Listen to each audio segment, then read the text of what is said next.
In this video, I will be crafting a wheel of cheese, aging it, and tasting it. Come join me as I venture into the realm of cheese making.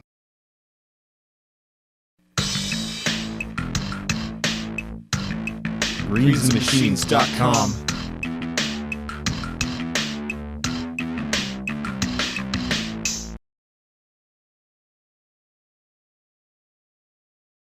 To make cheese, one needs milk. As a suburbanite, for all my recipes, I am using whole milk that has been pasteurized and homogenized. Sourcing raw milk is a bit of a chore, but I'm told the better the milk, the better the cheese. For my sake, I live in a state where the standard milk quality is decent, so I'm not fretting it. The most common recipe you'll see online for at-home cheese making is making mozzarella by adding vinegar or lemon juice to milk. These agents act to separate the milk proteins and fat, called the curd, from the whey. In the recipe I will be making, I will be using a bacteria culture to act as the acidifying agent and dosing the milk with renet. There's two common forms of renet for home cheese making. Animal-based renet, which is derived from the stomachs of veal calves, and vegetable-based renet, which is a form of mold. This method is a step up from using vinegar or lemon juice, which I have attempted in the past. Going from making the mozzarella to cheese wheels is a bit more of a time-consuming process, but most of that is from having to wait around for your reagents to work. I actually consider this easier than mozzarella because it isn't as labor-intensive, and I don't burn my hands in the process. Before starting this cheese, let me show you what tools and special equipment I'm using. Check the description for product links. Starting out here, I have a 1-gallon pot with lid, a thermometer, this has been the one I've been using for home brewing, a spoon or baking spatula. Later on, you're going to need a curd knife or similar tool, a slotted spoon or skimmer, some finely woven cheesecloths, at least 2, and you're going to need a form to shape and press the cheese with. For a 1-gallon batch, I found these 32-ounce yogurt containers to be the perfect size for shaping the cheese. More on that later. You're also going to need a pot with a big enough steamer basket that can fit this form. This is something specific to this type of cheese. The recipe I'm making comes from New England Cheese Supply Company for a cheese called Caciotta, which allegedly translates to little cheese in Italian. This is a quick aging, semi-soft table cheese, which will be ready to consume in 2 weeks. This cheese does have a special step that requires the form to be steamed prior to aging, but it is not difficult to set that up. This requires 1 gallon of milk, which will yield about 1 pound of cheese. Let's dive into this. The 1 gallon of whole milk is added to a sanitized pot. You can sanitize all your equipment by boiling some water on the stove and immersing each piece of equipment for a few seconds. The milk is slowly heated to a temperature of around 98 degrees Fahrenheit. As the milk warmed, I stirred it occasionally to ensure an even distribution of heat. And while that milk warmed up, I prepared the culture. For this batch, I am using a thermophilic culture, TA60.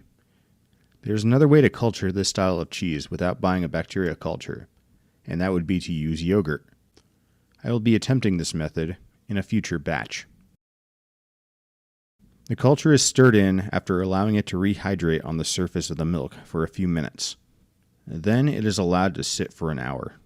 I turn off the heat on the stove as the thermal mass of the milk will keep the temperature within the active zone of the bacteria. The temperature should not drop too much during this hour. Towards the end of the hour, the rennet is prepared. I am using half a tablet of vegetable rennet. To prepare it, I crush it up into a powder and suspend it within 1/8 of a cup of distilled water. We choose distilled water over tap water as it is unchlorinated, and the chlorine interferes with the enzyme action of the rennet. Also at this time, I will be adding water-soluble calcium to the batch. As the milk has been pasteurized, some of the calcium has been lost in the process. The cheese supply stores sell a solution of calcium chloride, which you'd add about 1/4 teaspoon per gallon. I'm going to try something a little different here, where I'll use a solution of calcium acetate as my soluble calcium source. For this, I've taken some eggshells and soaked them in vinegar for a few days. From this, I will be adding about 1 teaspoon of the resulting solution, carefully avoiding any floating bits of eggshell when scooping it out. Will this work? Probably, but I haven't seen this method published anywhere else online, so your results may vary. I add both the calcium solution and renet to the milk and stir for a few minutes. Once fully incorporated, the milk sits for 20 minutes to allow the curd to set. At this stage, the rennet is separating the curds from the whey. At the end of 20 minutes, the curd is tested to see if it has firmed up. This can be done with the curd knife or using your finger to see how it separates. If it has firmed up, it is time to cut the curd.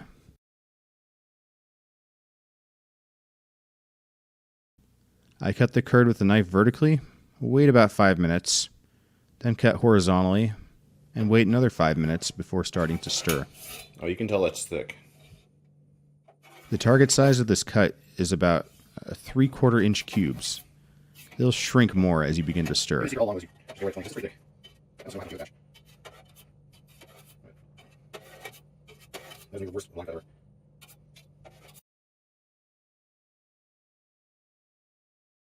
I stir the curd off and on over a period of 10 minutes.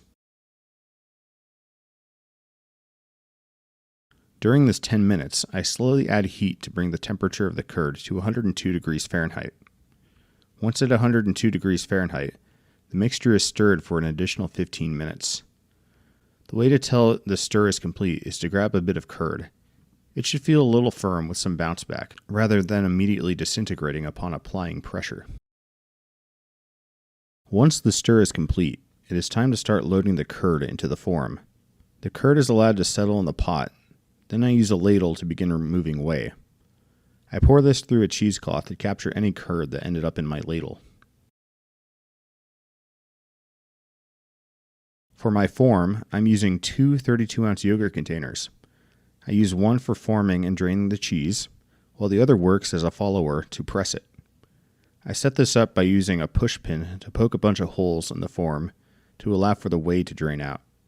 This form is lined with a piece of cheesecloth. I place this form in a small pie tin to catch any whey that drains out. With the liquid level in the pot lowered, I use a skimmer to remove the curd, allowing most of the whey to drain back into the pot. The curd is loaded into the cheesecloth lined form.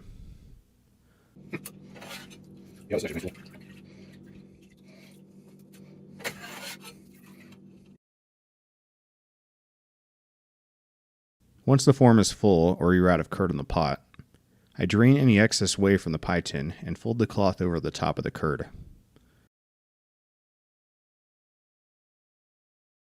Using the other yogurt container as a follower, this is pushed into the form with light force to help form the cheese. This type of cheese in particular does not require much force nor time to press it together, as it will be subject to steaming. I use these 2 textbooks as my lightweight to help form the cheese prior to steaming. I press the cheese for 15 minutes this way, remove the cheese in the cloth, redress the cheese and flip it, and press for an additional 15 minutes. The cheese is flipped twice more after this, but at 5-minute intervals. While the cheese is being pressed, the steamer basket is prepared. This is something I found at a thrift shop, and that fits one of my pots perfectly. I fill the pot with enough water to where water doesn't touch the bottom of the steamer basket. This water is then heated to between 120 and 140 degrees Fahrenheit. For steaming the cheese, the follower is removed from the form, and the entire form is inserted into the basket. The cheese is flipped every 15 to 20 minutes. After an hour of steaming, the cloth is removed from the cheese prior to being reinserted into the form and steamer basket.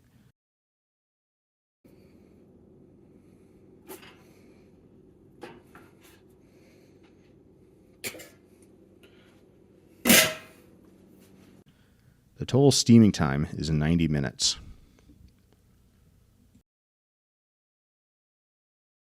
The cheese is removed from the steamer basket and allowed to rest in form overnight with no pressure applied. The next day, the cheese is brined. I make a solution of brine by supersaturating water with salt and a little bit of my calcium solution. At this concentration, the cheese wheel will float in the liquid. Each side is brined for 1 hour, where the side exposed above the liquid level is sprinkled with salt. After brining, I remove the cheese, wipe it down with a cloth, and place it in my cave.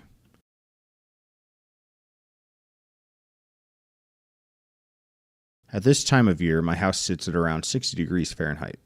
This is slightly above the ideal aging temperatures for a cheese cave, but it's cool enough that it can work. This cheese ages quick. In 2 weeks, it is ready to eat. As this cheese is semi-soft, each day I need to go in, take the time, and do some maintenance on the cheese wheel. This includes removing it from the cave, wiping it down with some slightly diluted brine, allowing it to dry off for an hour or two, and returning it into the cave after flipping it. Something to be aware of as a new cheesemaker is that mold will begin to grow on the cheese. For this style of cheese, removing it daily and wiping it down is enough to keep the mold at bay. And now it is at 2 weeks later. We can see that cheese has slowly gained some diameter and lost a little bit of height. It is time to cut it open and taste.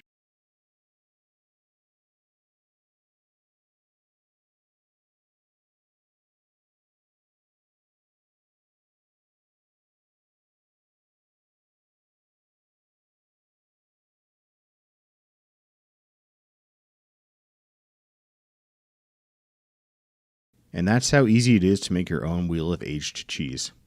I hope you found this video a good introduction to this somewhat cheap and easy to do hobby. Let me know if you'll be getting into cheese making. I've got several other wheels in my cave aging during the season, and I'll be making videos for them. So be sure to subscribe to Greens and Machines, and I'll see you in the next video.